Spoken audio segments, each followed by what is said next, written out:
Minsan may mga decision pa rin tayo na hindi kasang-ayon, ano ba yun? Paano sabihin yun? Hindi that you don't agree with.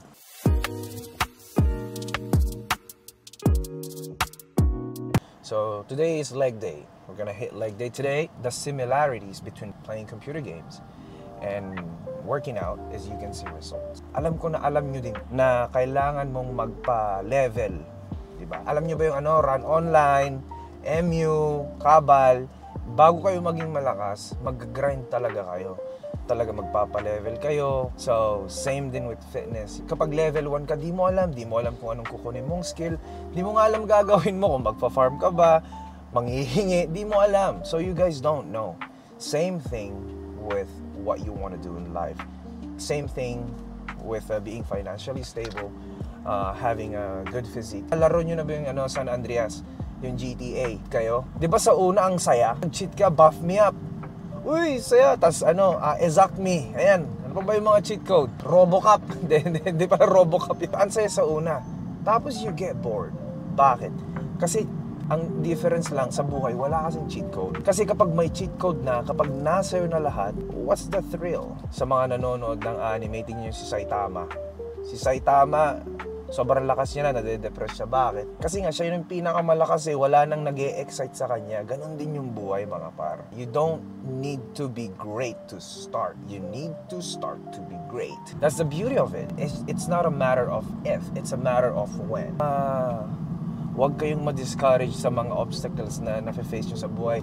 Estudyante ka, tapos di mo ma-hit yung protein mo. Nag-fasted cardio ka sa umaga, nag-oatmeal ka after ng fasted cardio. Pagkain mo sa tanghali, chicken breast na may okra, tapos 200 grams na kanin, yung measured. You did leg day, na-survive mo yung Bulgarian, panginang Bulgarian yan. Tapos pag uwi mo, may sinigang na baboy.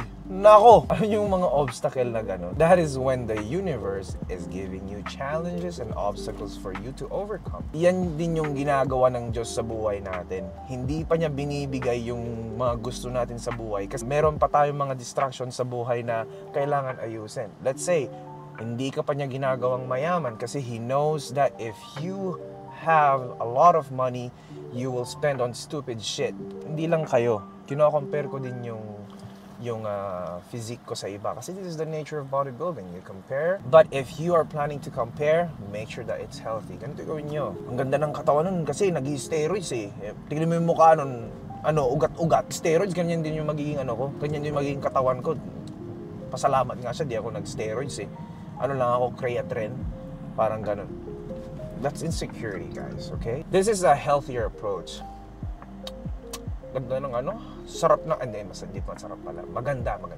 Ganda ng katawan nito. Lapitan ko tapos mag-ask ako ng advice paano niya na-achieve yung ganyang physique para at least may idea din ako. Diba? You need to make things healthier for you. Okay? Nung naka-live ako kagabi, may nagtanong sa akin. Tanong niya sa akin, Coach, okay ba tong cycle ko? Yung unang sentence niya pa lang, yung pagtatanong mo pa lang kung okay lang ba yung cycle mo, meaning it's not already okay. Bakit? Kasi you don't know what you're taking, you don't know how much you should be taking, and at the same time, you shouldn't be even taking it. Kasi sabi nyo, 1 cc of tren, 1 cc of test, and D-ball. What is taking, guys, around 700 to 800 grams of tren. 800 grams. Mas matindi ka pa kay Captain America. Si Captain America nga, linagay pa sa rep Tapos linagay yung serum. Ikaw, sa injection lang, even pros, man, they don't even take that much. You're a kid. Coach niya nagbigay nun, guys. In-stock ko yung parang profile niya. Beginner!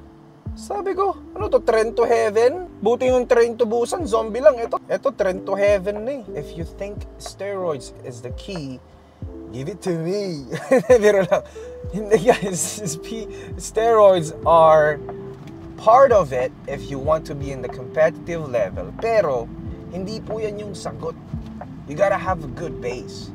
Para ka nagpatayo ng bahay tapos nag-chandelier ka kaagad, wala ka pang wala ka pang roofing di ba? Wala ka pang tawag doon guys, yung ceiling, bumili ka na agad, di mo nga alam kung gaano ka taas o kababa yung gagawin mong bahay.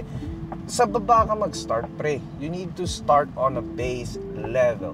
If you have a good base, you will have a better foundation. Mas maganda yung foundation mo, mas mahirap kang matibag. If this is your first time to compete in natural show. My fellow coaches, okay? This is not me dissing, okay? Hindi ko inaano yung mga coaches natin dyan. But please, listen coaches. You are a coach. Papakinggan ka ng mga batang to. And if they say, Coach, I want to hop on, educate them. There's a huge pro, but there's a bigger con. Coach to coach, guys. We need to educate our client as much as possible. Coach, ano naman sila naman may gusto nun Yes, totoo naman. But, again, if you're gonna do it, don't give them 700 grams of tren. Wala po sila sa mapa in 3 months. Sinasabi ko po sa inyo. That depends on them if they want to use it. Yes. But at least educate them what are the pros and cons. Don't give them that huge amount of dose. And don't give them the product, especially if they are young. Hindi pa po fully developed yung frontal cortex nila. Yung decision making nila, wala. Nung 1918 din po tayo, hindi po natin alam yung ginagawa natin. Kahit nga ngayon, minsan may mga decision pa rin tayo na hindi kasang-ayon, ano ba? Paano sabihin yun? Hindi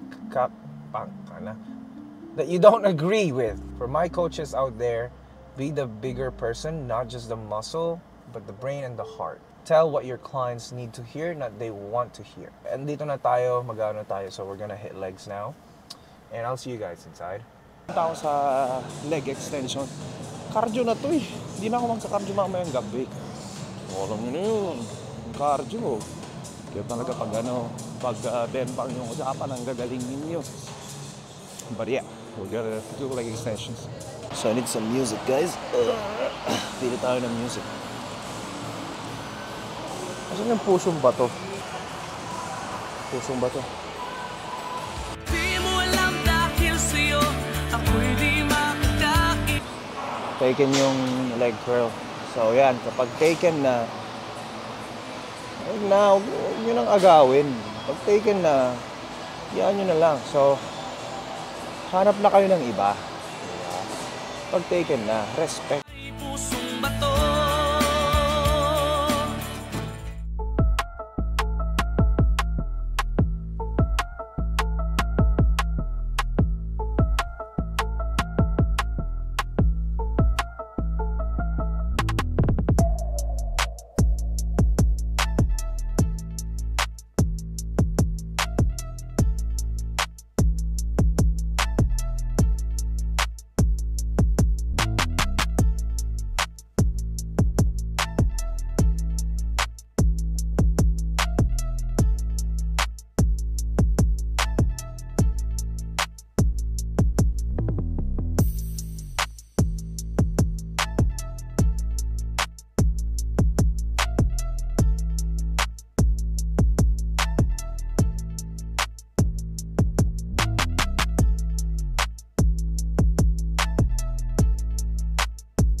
Bigat, pero yung mga babae, alalakas nila mag-hip thrust, no?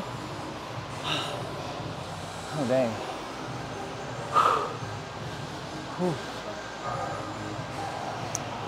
Okay, we'll do leg curls, calf raises, and then we're getting out of here. So, yeah, tapos i-upload ko to, i-edit ko, and then my car talk, yan, mamaya. Last na tatlong battery na yung nagamit ko, so I only have 3 batteries. Kaya taken pa rin yung leg curls. So ang gagawin ko, mag-ano muna ako, calf raises. Pero 29% na lang to. Well, anyways.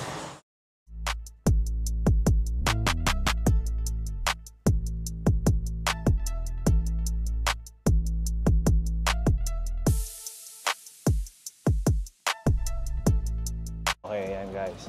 So it is 28%. Yan, physique check. So, walang upper body. Ano tayo? Leg day tayo ngayon, so we'll check the leg pump. Whew. Okay. Whew. Taas pa ako konti.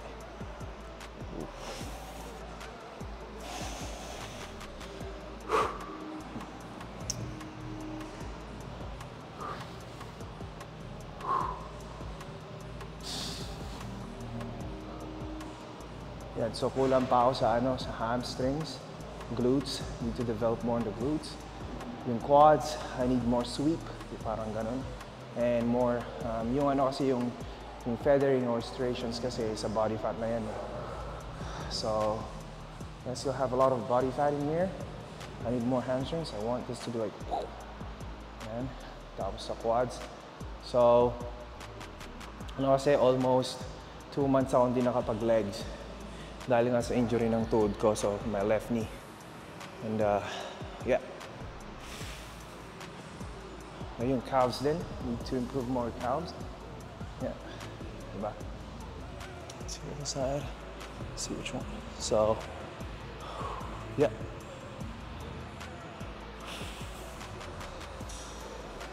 Yeah, so I need to improve more, and if you want that pro card, you need to get bigger. All right, so that's it. Guys, this will be the end of the video. Ito na talaga. This will be the end of the video. And tomorrow we have rest day, but I might do cardio. So, tayo sa neighborhood naman tayo. It might not be a car talk tomorrow, but it might be a morning cardio talk. So I like walking outside, so maganda yung panahon ngayon. So yeah, all right guys, thank you for watching, and I'll see you guys.